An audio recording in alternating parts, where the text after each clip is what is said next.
सानाम को जोहार आसो कन्हई सानाम कोगी नापाय गे मेना गया। तिहिन दो सुक्री कोवा आसल आसल रुआ और उना खन बांचाव को रिया पंथा बाबद बुन गालमारावा। सुक्री असूल दो आतु टोला कोरेन रेंगेज नाचार हर हपन कोवा रोजगार रिया अडी मौज पंथा कना। चासबास कमी साव सावते सुक्री बुन असूल लिकु खान संसार रे तीस हों अभाव दो बांग हुयु ताबोना।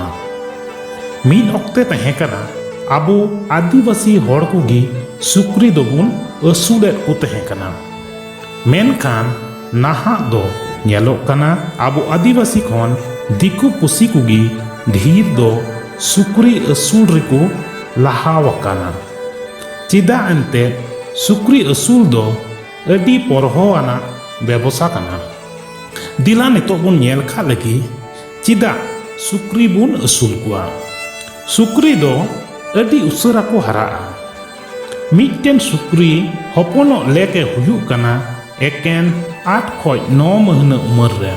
बाडाई गया बुन मिमित दम रे मिमित सुक्री 10 खन 14 गोटेन कातेन को हपन दाड़िया। आबार मिमित सुक्री बछर रे बारदम कातेत को हपनोआ। नोआते बुन बुझेव दाड़िया कना मिमित सुक्री इंगा खन बछर रे 20 खय 28 गोटेन हपन बुन ᱧᱟᱢᱮᱫ ᱠᱚᱣᱟ। आदो असूल गानोक को ओड़ा रे दोहो कातेत बड़ती सुक्री हपन को अखरिंग कातेत बुन रोजगार दाड़िया। ठीक लिका जतन लिकु खान एकेन 7 खय 9 महीना उमर रिगे भागी जतरेन सुक्री दो 70 खय 100 केजी लिका ओजन हुयु ताकुआ। आदो मिमी केजी रिया दाम 200 टाका साब लेखान गड़ पड़ता 15,000 टाका लेका मिमित सुक्री खन एकेन 7 खय 9 महीना भितरी रेगी रोजगार हुयु ताबोना। सुक्री जिल रिया डिमांड दो गोटा दुनिया रेगी मिनाआ। थोड़ा थोड़ी सुक्री बुन असूल लिकु खान आतु टोला से हाट रे इदी काते जिल बुन अखरिंग दाड़िया। मेनखान लटू सुक्री फार्म बिनाव लेखान दो आतु टोला रिया डिमांड पुरव साव सावते विदेश रेहों जिल बुन एक्सपोर्ट दाड़िया। नेतो दो सुक्री कोवा जेत बाबद बुन गालमारावा। भारत दिसम रे दो भागी जेत रे मिता में रिकॉग्नाइज ब्रीड दो बनु कोवा। मेनखान नीत हबी नितुम बांग बाडाय देसी सुक्री दो आयमा जेत रेन गे मिना कोवा। नोडे लई का भागिया जे सुक्री छाड़ा इटा जियली को मुद्रे विदेशी जेत से एक्सोटिक ब्रीड रेन जियली को दो आबू भारत दिसम रे असूल रे आयमा लिकान मुस्किला मिनाआ। एनते आबू दिसम रिया परिवेश सावते बाकू एडजस्ट दाड़िया। उनाते देसी जियली को सावते विदेशी जेत रेन जियली को क्रॉस ब्रीडिंग काते क्रॉस ब्रीड जेत रेन जियली को असूल रिया चोल गी हुई हिजु कना। मेनखान सुक्री दो विदेशी जेत रेन गी असूल गानोआ। एनते विदेशी जेत रेन सुक्री दो नोंडेना परिवेश रे ठीक ठाक गी को एडजस्ट दाड़िया। भारत दिसम रे देसी सुक्री को प्रोडक्शन बढ़ा लगी व्यवहार कान विदेशी जेत रेन सुक्री कुदो को हुयु कना large white Yorkshire middle white Yorkshire और बार्कशायर। उना छाड़ा न्यूम ᱧᱟᱢᱚᱜ कान विदेशी जेत रेन सुक्री कुदो को हुयु कना Hampshire landrace Tamworth Duroc Chester white और पोलैंड चाइना। दिसई माबुन तीरे सुक्री बुन असूल कोवा अपनार एलाका रे बाजार रिया चाहिदा चेक लेका मेनाआ।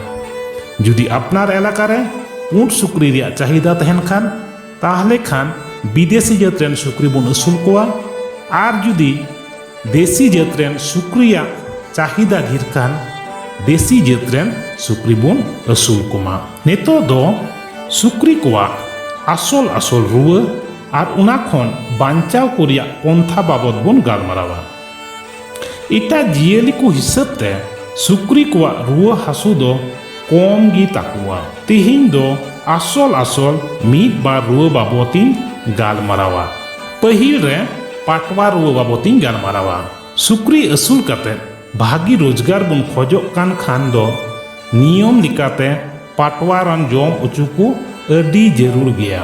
Ente patwaran bang jom ucu liku khan sukri ku ठीक लिका बाकू हराते बेबसारे लोकसान हुई ताबुना बाजार रे आयमा लिकान रान गी ᱧᱟᱢᱚᱜᱼᱟ उना मुद्रे पाइपारेजिन पाउडर दो 5 ग्राम ओजोन रेन सुक्री लगी 1 ग्राम हिसाब ते इमाकू हुयुआ फेनबेंडाजोल टेबलेट दो 150 mg रिया ᱧᱟᱢᱚᱜᱼᱟ आर मिमी tablet 30 kg ozone rain Sukri लगी बेवहारोआ नेतो दो सुक्रिया उका अडी बोतोरान रुआ उना बाबत बुन गालमारावा आतु कोरे जहां को सुक्री बुन असुलेट कुआ पासे सानाम कुगी बुन खियाला कादा जे जाओ सिरमागी सुक्री को गुजु कना रुआ इयते नुआ रुआ रिया नितुम दो स्वाइन फीवर नुआ रुआ दो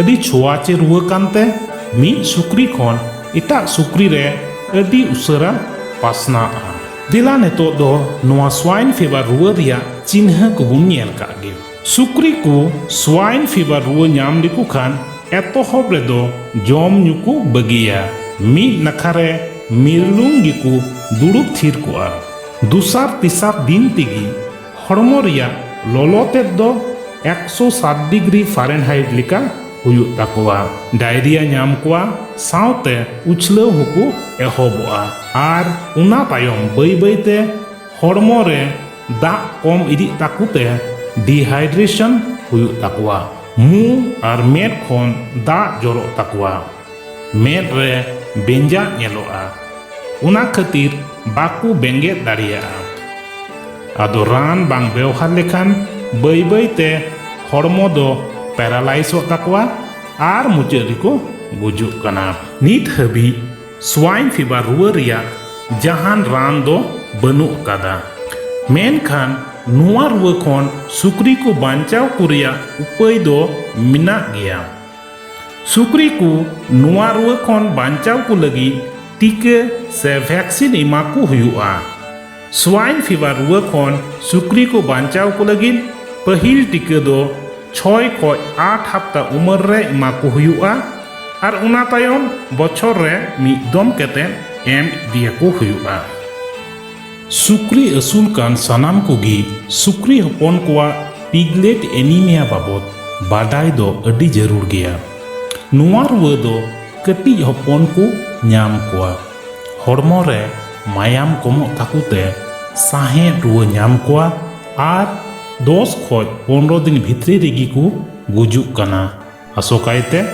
फार्म रेन सुक्री हपन को नुआ रुआ दो हड़मो रे आयरन रिया अभावते हुयुग कना मिमिद सुक्री हपन बांचाव तहन लगी दिनम दिन 7 mg कते आयरन लगाव कुआ मेनखान इंगात तोवा रे आयरन दो अडी कमगी ताहेना मिमिद दिन रे तोवा खन एकेन 1 mg लिका आयरन को ᱧᱟᱢᱟ नोआ खन बुन बुझाव दाड़िया कना पहिल हिलक खन गे आयरन रिया अभाव दो ताहेन कान ताकुआ तबे जानामो ओक्ते हड़मो रे 50 mg लिका आयरन ताहेन ताकुते मीद हफ्ता गान दो जहान असुविधा बांग हुयुग ताकु रेहों उना तायम दो नोआ पिगलेट एनीमिया ते सुक्री हपन को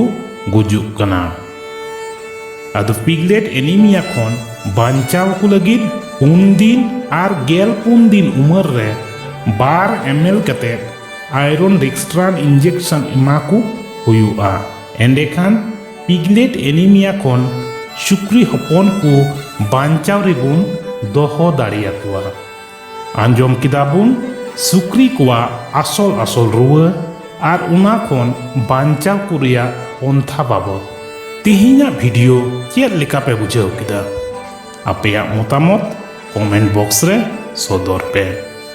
ᱡᱤᱵᱽᱼᱡᱤᱭᱟᱹᱞᱤ ᱵᱟᱵᱚᱫ ᱟᱨᱦᱚᱸ ᱵᱷᱤᱰᱤᱭᱳ ᱠᱚ ᱧᱮᱞ ᱞᱟᱹᱜᱤᱫ ᱤᱧᱟᱹᱜ ᱱᱚᱣᱟ ᱤᱭᱩᱴᱩᱵᱽ ᱪᱮᱱᱮᱞ ᱥᱟᱵᱥᱠᱨᱟᱭᱤᱵ ᱛᱟᱵᱚᱱ ᱯᱮ ᱟᱨ ᱟᱯᱱᱟᱨ ᱜᱟᱛᱮ ᱯᱮᱲᱟ ᱠᱚ ᱧᱮᱞ ᱚᱪᱚ ᱠᱚ ᱞᱟᱹᱜᱤᱫ শেয়ার ᱟᱠᱚ ᱛᱟᱵᱚᱱ ᱯᱮ। ᱢᱟ ᱛᱤᱦᱤᱧᱟᱜ ᱵᱷᱤᱰᱤᱭᱳ ᱫᱚ ᱱᱚᱰᱮ ᱜᱤᱧ ᱢᱩᱪᱟᱹᱫᱮᱫ ᱠᱟᱱᱟ। ᱥᱟᱱᱟᱢ ᱠᱚ ᱱᱟᱯᱟᱭ ᱛᱮ ᱛᱟᱦᱮᱱ ᱯᱮ ᱟᱨ ᱱᱚᱣᱟ ᱵᱷᱤᱰᱤᱭᱳ ᱢᱩᱪᱟᱹᱫ ᱦᱟᱹᱵᱤᱡ ᱧᱮᱞ ᱞᱟᱹᱜᱤᱫ ᱟᱭᱢᱟ ᱟᱭᱢᱟ ᱥᱟᱨᱦᱟᱣ ᱟᱨ ᱡᱚᱦᱟᱨ।